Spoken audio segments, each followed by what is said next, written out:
Sumainyo ang Panginoon.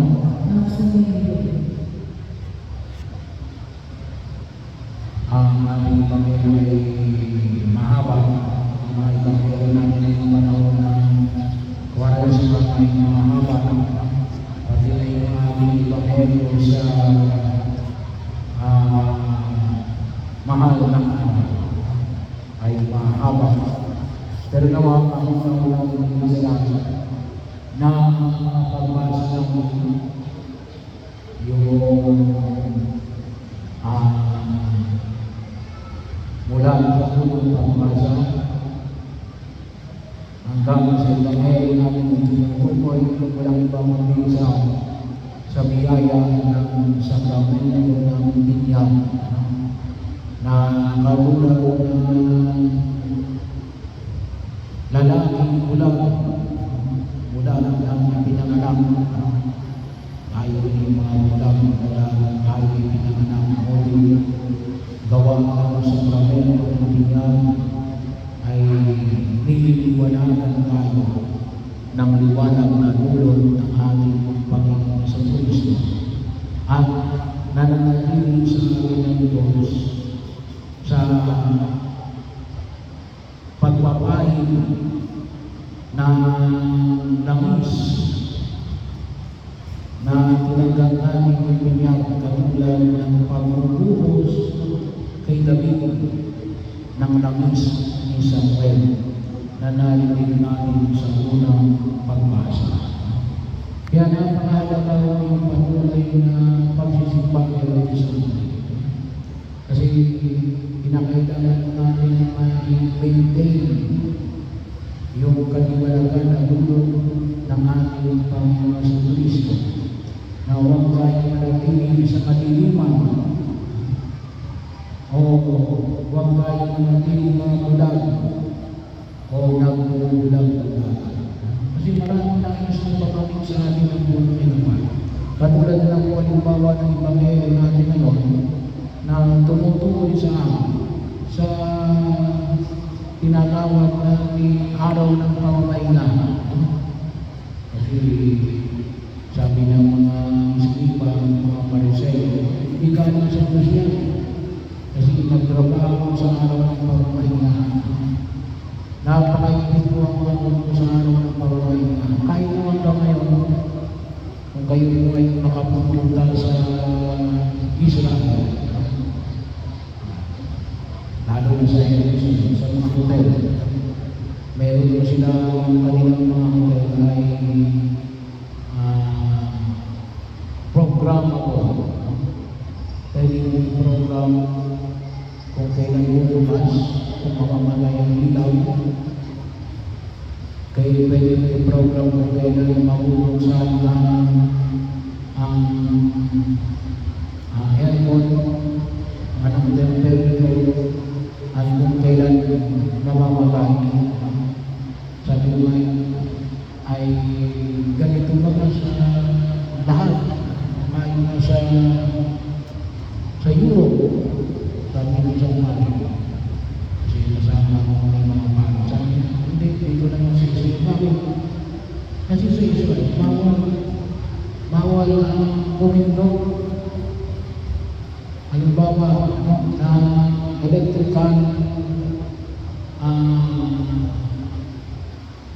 na mga appliances. Magpainit ka na tubig, ipitutin mo, bubuksan mo electric fan, ipitutin mo, bawal mo kanilang paggawa na yun. Bahagi yun ang kanilang pagkakatawa. Pero kung mapapansin ko natin, parang ba sa ating araw ng hindi tayo gagawa o araw ng pamamahinga. Para sa mga Hudyo, araw ng Sabado. Para sa ating mga Katoliko, araw ng Linggo. Para sa mga Muslim, araw ng Biyernes. Yan po yung mga itinuturing na araw ng pamamahinga. Tayo Linggo. Para sa mga yung hindi dapat magtrabaho pag-araw ng Linggo. Una ay para sa Diyos.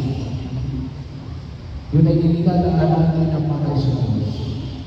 Kasi Kasi tayo ay hindi lalakad natin makapagpahinga tayo para magpapasalamat sa biyaya ng Diyos.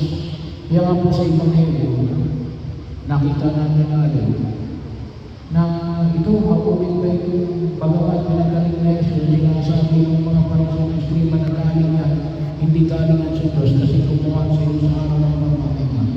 Pero nakita natin na sumamba yung pinagaling ni Jesus na mula o pagkasilang. Bakit? Kasi nakita niyo sa Jesus. Sabi niya, kayo nananalig sa anak ng tao. Sabi kasi ng iba, ay sa Kristo, anak lang ng tao. Sabi niya, nananalig sa anak ng tao. Sabi mo, sana maliwanagan niyo yung anak ng tao, isang title na ibinigay. Sa tinatawag namin hinihintay na bayan ng Diyos na kung tawagin namin ay Mesiyas, Kristo, pag sa Tagalog ay tagapagligtas. So bahagi yung Mesiyas, Hebreo, Kristo, Greek, Tagalog, tagapagligtas. Kaya pag sinabi natin, Yesus Kristo, Jesus na tagapagligtas. So, hindi mo apigilin yan. Kaya, yung anak ng tao ay isang titulo na tinatawag namin tagapagligtas. Asawa ng Panginoon yung kung tawagin natin ay yung titulo na anak ng David. Yung tinutulong sa hinihintay ng Mesiyas.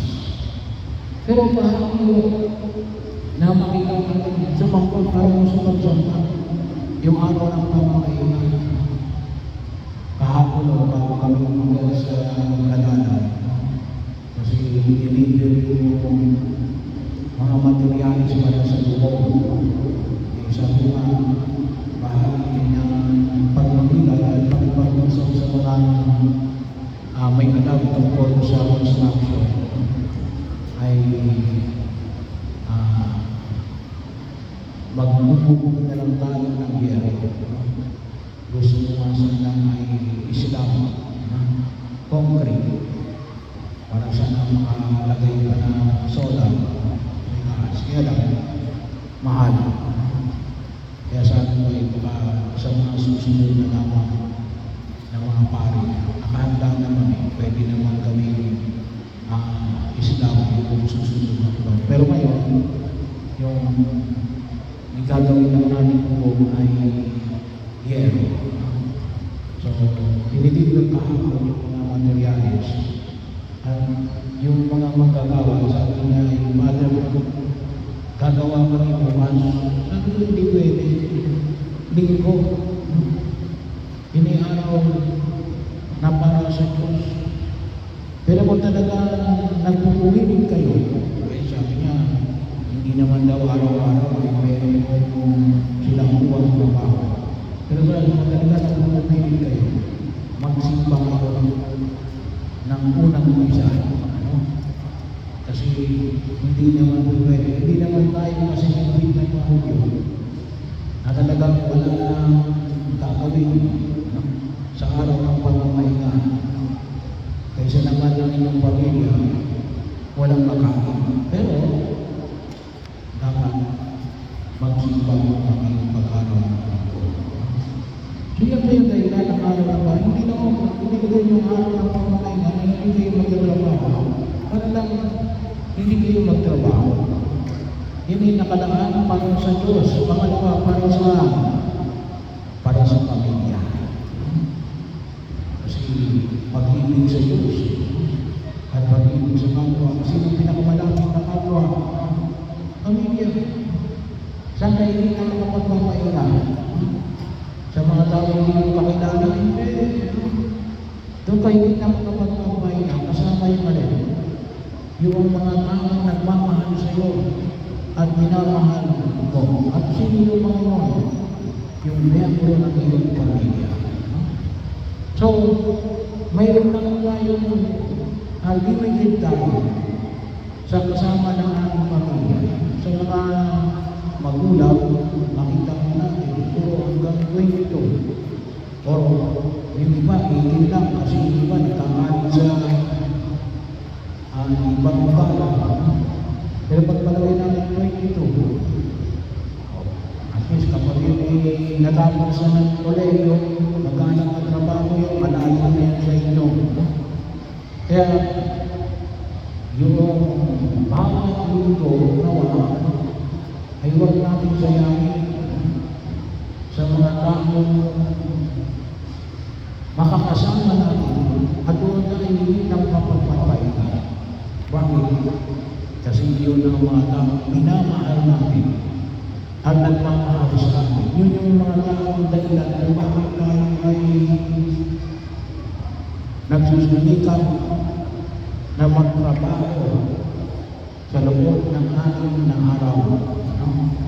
O 5 o ngayon 4 na lamang sa mga government offices.